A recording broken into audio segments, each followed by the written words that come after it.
you first just identify or tell us what is Globish? Globish is the way more and more people around the world are speaking to each other. Yes. Most of those people, number-wise, are non-native speakers, and the languages evolve always in the hands of their speakers. In the case of English, which was the initial dominating language of the world, English is evolving in the hands of the non-native speakers, who are much more numerous than the native speakers.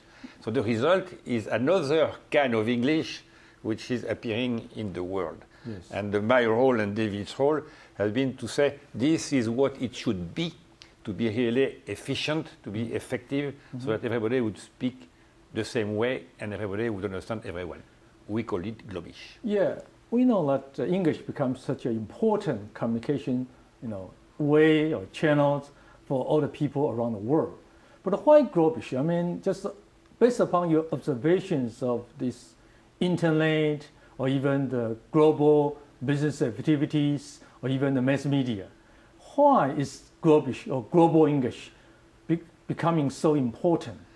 Because speaking perfect English like David would do is impossible for me and for many of your countrymen watching this program, Yes. and is not needed.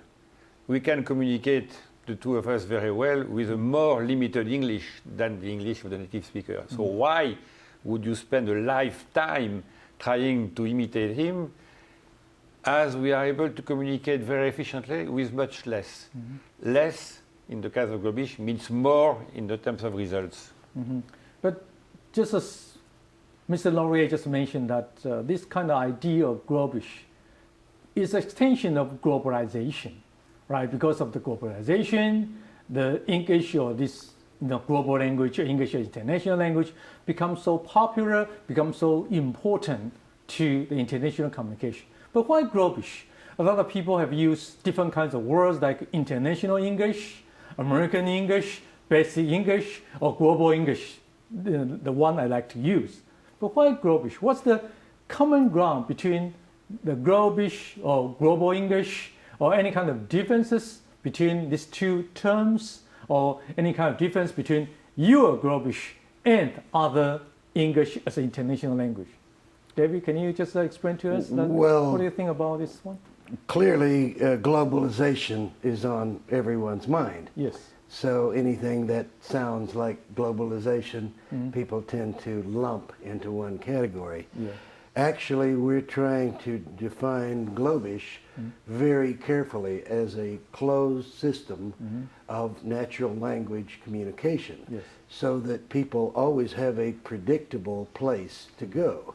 So that's why we're working to define it, to have rules, to have words, to have things that people will know where they are and how they can communicate with each other.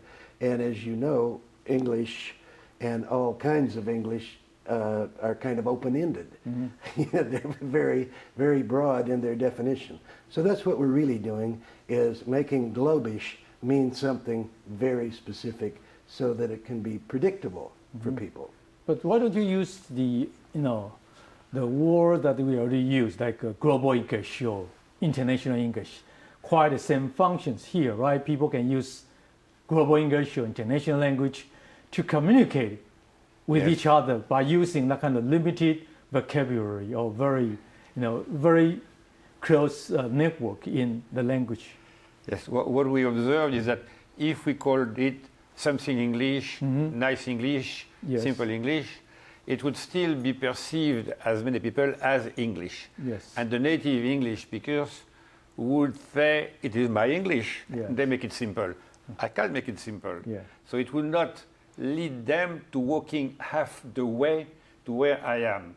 And we want them to understand that this is a language which is foreign to me and to you, but Globish is also a language which is foreign to them. They have to make an effort to meet us in the middle ground, where everybody, including them, speaks the same way and everybody understands everybody. Yeah, I think I understand your position here.